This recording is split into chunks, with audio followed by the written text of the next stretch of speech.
তাৰে ভিতৰত 5% শিক্ষক মই ভাবো যে তেওঁলোকৰ জেনুইন কাৰণ আছে কোনোবা ছুটিত আছে কাৰোবাৰ কোনোবা অসুস্থ বা কোনোবা ডিউটিত বাহিৰলৈ আছে যেনে ধৰি লওক আজিৰ তাৰিখতে আৰোহণৰ গুৱাহাটীলৈ টিম আহিছে সেই টিমৰ লগত কিছু সংখ্যক শিক্ষক শিক্ষয়িত্ৰী গুৱাহাটীলৈ আহিছে সেইখিনিক বাদ দি আমাৰ 5% শিক্ষক আছে যিখিনি মানে তেওঁলোক শিক্ষক হৈ আছে কিন্তু ধৰি লওক বিদ্যালয়ত তেওঁলোকে নিয়মিতভাৱে নাযায় কিছুমানেতো ৰেগুলাৰলি বিদ্যালয় নাযায় তেওঁলোকৰ ক্ষেত্ৰত অসুবিধা হৈছে এতেকে তেওঁলোকে আপত্তিটো তুলিছে গতিকে মোৰ দৃষ্টিত আজিৰ তাৰিখত শিক্ষা হেতুক লৈ আপত্তি কৰা বা ইয়াত সহযোগিতা আগ নবঢ়োৱা শিক্ষক শিক্ষয়িত্ৰীৰ সংখ্যাটো মাত্ৰ 5%। এতিয়া কথাটো হৈছে যে যোৱা দুদিনত আমি বিভিন্ন ঠাইৰ পৰা বাতৰি সংগ্ৰহ কৰোঁতে দেখিছোঁ যে এপটোত উপস্থিতি দিয়াটো বহু ক্ষেত্ৰত অলপ বিসংগতিপূৰ্ণ হয় কাৰণ উপস্থিতিটো দিওঁতে যথেষ্ট সময় লৈছে বা লোকেশ্যনটোত লৈ প্ৰব্লেম হৈছে এই ত্ৰুটিটো কিহৰ কাৰণে হৈছে নে কিছুদিনৰ বাবে এনেধৰণৰ কিবা এটা হ'ব এনেকুৱা কোনো ত্ৰুটি নাই আমি গোটেই অসমত গাঁৱে ভূঞে নগৰে চহৰে আমি PMAOA ঘৰবিলাক দিছোঁ PMAOA ঘৰটোৰ জিঅ' টেগিং কৰিব লাগে জিঅ' টেগিং কৰিবৰ কাৰণে লোকেশ্যন লাগে আজি চৰ চাপৰি অঞ্চলত লাখৰ হিচাপত আমি ঘৰ দিলোঁ প্ৰধানমন্ত্ৰী আৱাস যোজনা দিছোঁ আমি পাহাৰীয়া অঞ্চলত দিছোঁ মানে বিভিন্ন ভিতৰুৱা অঞ্চলবিলাকত দিছোঁ নহ'লেতো আমি তাত PMAOA যদি তাত নেটৱৰ্ক নাপায় জিঅ' টেগিং কৰিবই নোৱাৰোঁ তেতিয়াতো আমি তাত PMAOA ঘৰেই দিব নোৱাৰিলোহেঁতেন গতিকে গ্ৰে এৰিয়া নাই ইয়াৰ উপৰি আমাৰ শিক্ষা হেতু এপটোত এটা ব্যৱস্থা আছে সেই ব্যৱস্থাটো হ'ল যে ইয়াত যেতিয়া এটেণ্ডেঞ্চ লোৱা হয় ক'ৰবাত যদি নেটৱৰ্কটো শ্ল' থাকে তেতিয়াহ'লে অফলাইন এটেণ্ডেঞ্চ লোৱাৰো ব্যৱস্থা আছে তেতিয়া মোবাইলৰ নেটৱৰ্কটো বন্ধ কৰি লৈ পেলাই ফটোখন উঠিলে পিছত মোবাইল নেটৱৰ্ক য'ত আছে তালৈ আহিলেই সেই দিনাখনেই তাত তেওঁলোকৰ উপস্থিতিটো আপডেট হৈ থাকিব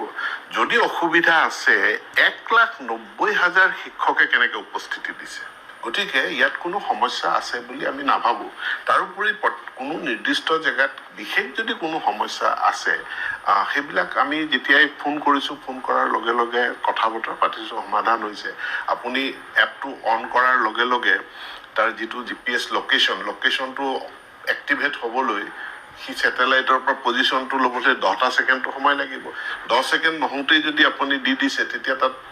অকমান কৰবাত হয়তো যদিও কৰবাত আহিছে তেতিয়াহ'লে আমি এটেণ্ড কৰি আছো এইবিলাক সমাধান হৈ যাব ইটছ এ বিউটিফুল এপ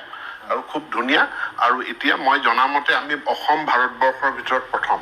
এনেকুৱা ধৰণৰ আৰ্টিফিচিয়েল ইণ্টেলিজেন্সৰ জৰিয়তে উপস্থিতি লোৱাটো আমি ভাৰতবৰ্ষৰ ভিতৰত প্ৰথম যোৱাকালি মই উত্তৰ প্ৰদেশৰ পৰা খবৰ আহিছে উত্তৰ প্ৰদেশে আমাৰ মডেলটো তেওঁলোকে ল'ব বিচাৰিছে এতিয়া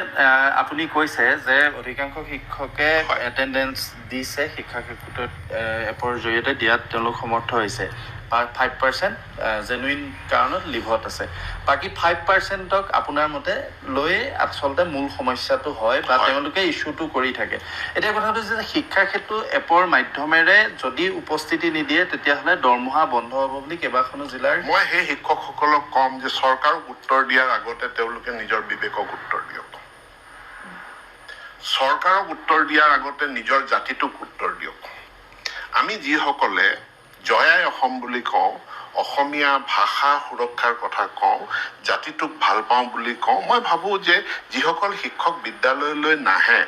কাৰণে উপস্থিতি দিব পৰা নাই অন্য কোনো সমস্যা নাই বিদ্যালয়লৈ আহি মোবাইলটোত টিপা এটা মাৰিলে উপস্থিতি হৈ গ'ল এপটো খুলি পেলাই তাত টিপা এটা মাৰিলে হৈ গ'ল যিসকল শিক্ষক বিদ্যালয়লৈ নাহে দৰমহা লয় তেওঁলোকে চৰকাৰক উত্তৰ দিয়াৰ আগতে নিজৰ বিবেকক উত্তৰ দিয়ক নিজৰ জাতিটোক উত্তৰ দিয়ক নিজৰ সমাজখনক উত্তৰ দিয়ক নিজৰ গাঁওখনক কওক সততাৰে কওক যে মই চৰকাৰৰ পৰা দৰমহা লৈ আছো কিন্তু মই বিদ্যালয়লৈ নাযাওঁ এতিয়া যদি শিক্ষা ক্ষেত্ৰত এপত উপস্থিতি নিদিয়ে তেতিয়া দৰমহা বন্ধ হ'ব নহ'ব চক এই গোটেই ব্যৱস্থাটো ই কোনো শাস্তিমূলক ব্যৱস্থা নহয় ইতিমধ্যে কাকো শাস্তি দিয়াটো আমাৰ উদ্দেশ্য নহয় আমি এটা শৃংখলিত শিক্ষা ব্যৱস্থা গঢ়ি তুলিব বিচাৰিছো যিসকলে ভুল পথত আছে আমি তেওঁলোকক শুধৰণিলৈ আনিব বিচাৰিছো এতিয়াতো ইয়াত মোৰ ওলাই গ'ল যে 20,000 শিক্ষক অনুপস্থিত 20,000ৰ ভিতৰত 10,000 যদি মই ধৰি লওঁ তেওঁলোকৰ জেনুইন কাৰণ আছে বাকী 10,000 নিজৰ বিবেকক